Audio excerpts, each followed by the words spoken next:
On va maintenant rentrer dans le détail des provinces. OK ? L'analyse des résultats, province nord, province île et province sud. Parce qu'à l'intérieur d'un résultat global, il est important de voir s'il y a une dynamique. Qu'est-ce qui s'est passé en province nord ? Vous l'avez là au tableau, les indépendantistes qui représentaient 80% des voix au provincial de 2014 n'en ont totalisé que 76% au référendum. Et inversement, les non-indépendantistes qui représentaient 20% des voix au provincial de 2014 sont passés à 24% des voix. Ils ont quasiment doublé leur score, puisqu'on est passé de 4584 voix non indépendantistes en province nord en 2014 à 8200 voix. Ce résultat, à qui on le doit ? On le doit aux mouvements politiques non indépendantistes qui ont fait campagne en province nord, c'est-à-dire à Calédonie Ensemble et singulièrement à ceux qui ont fait pendant 9 mois campagne en province nord, autour du député de la 2e circonscription Philippe Gomès, autour du sénateur Gérard Poadja, autour de nos maires Yasmina, Roby et quelques autres, autour de nos référents et de nos conseillers municipaux, Bernard, les Delumeau, les Song, les Gisny et tous ceux que j'oublie et qui voudront bien me pardonner. C'est grâce à leur campagne.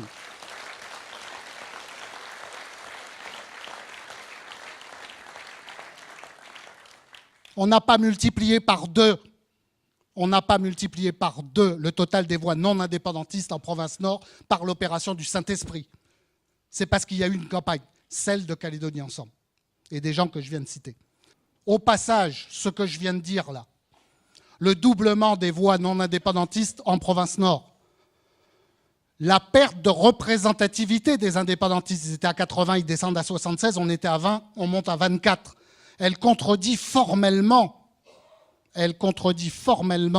les commentaires de certains responsables indépendantistes que j'ai entendus au soir et dans les jours suivant le scrutin, selon lesquels ils avaient convaincu au-delà de leur rang, etc. C'est faux. Parce que si c'était vrai, les indépendantistes, ils auraient représenté au référendum plus qu'au provincial, plus que 80%. Or, ce n'est pas ça qu'on voit. On voit qu'au contraire, leur représentativité, elle a diminué. Voyons maintenant ce qui se passe en province île. Alors là, en province île, les indépendantistes qui avaient totalisé 12 700 voix et 93% des suffrages exprimés au provincial de 2014 n'ont totalisé que 10 600 voix, c'est-à-dire plus de 2000 voix de moins, et du coup seulement 82%, pendant que les indépendantistes, eux, les non-indépendantistes, eux, ont quasiment triplé leur score. Puisqu'on est passé de 900 à 2300 voix. Donc là, il n'y a pas photo, c'est un recul en voix et c'est un recul en pourcentage. C'est clair. Et ce triplement-là, c'est la même logique qu'en province nord, à qui on le doit ?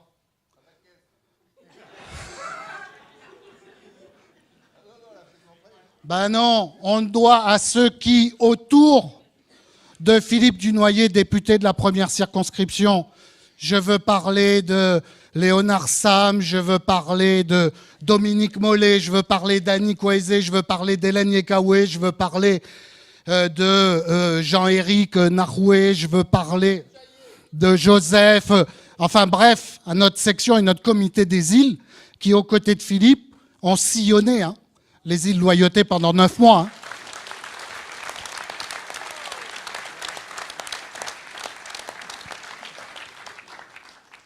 Avec un phénomène important aux îles, notable aux îles, c'est l'abstention. 40% d'abstention. Ce qui tranche singulièrement, avec le 81% de moyenne globale sur l'ensemble du territoire, et le 85 ou 86% enregistré dans l'intérieur. Et qu'est-ce que ça traduit, cette forte abstention ? Ça reflète avant tout les doutes des électeurs indépendantistes sur la question de la viabilité de l'indépendance, tout simplement. Voyons maintenant ce qui s'est passé dans le Sud. Donc vous voyez là que les indépendantistes qui totalisaient 12 000 voix et 18% au provincial de 2014 sont passés à 23 000 voix. Donc ils ont presque doublé leur score et à 26%. Ils ont gagné 11 471 voix des provinciales au référendum. Mais vous voyez aussi, et c'est pas neutre, que les non-indépendantistes, s'ils ont perdu en pourcentage, ont gagné plus de voix en province sud que les indépendantistes. Simplement, comme les indépendantistes partaient de plus bas, effectivement, proportionnellement, ça a amélioré leur représentativité. Mais j'attire votre attention sur le fait qu'en province sud, les indépendantistes gagnent 11 500 voix, nous en gagnons 12 200. Donc, en province sud, le rapport constaté au provincial, qui était de 18% pour les indépendantistes contre 82% pour les non-indépendantistes, est passé de 26 à 74. Néanmoins, c'est ce que je viens d'expliquer, la progression en voix elle est plus forte chez les non-indépendantistes que chez les indépendantistes. Et les voix indépendantistes progressent surtout dans les quartiers populaires de l'agglomération. Parce qu'on a analysé aussi les résultats et les différences par bureau de vote, bien sûr. C'est ce qui me permet d'affirmer ça. Et donc, cette progression du vote indépendantiste, notamment dans les quartiers nord de l'agglomération, dans les quartiers populaires de l'agglomération, elle n'est pas due à un changement d'avis sur la question de l'indépendance par les électeurs concernés. Elle est simplement due au fait que, comme les électeurs indépendantistes savent, lorsqu'ils vont au provincial, qu'on est dans une province à très forte majorité non indépendantiste, ils ne se déplacent pas. C'est tout. Parce que de toute façon, ça ne sert à rien, ça ne changera pas le résultat. Alors que là, au référendum, ils se sont mobilisés. C'est tout simplement ce que ça veut dire. Ils ont voté utile, si je puis dire. Voilà. Donc, retenez deux choses. J'insiste beaucoup là-dessus.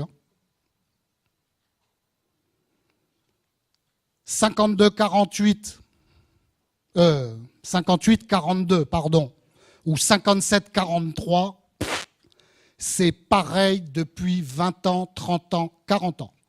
Et ce qui n'a pas bougé en 20 ans, 30 ans ou 40 ans ne bougera pas en 2 ans. C'est ça que je vais vous dire. Ça, c'est premier enseignement. Deuxième enseignement, l'écart de voix au profit des non-indépendantistes n'a jamais été aussi élevé que le 4 novembre dernier. C'est ça les principales leçons de ce scrutin.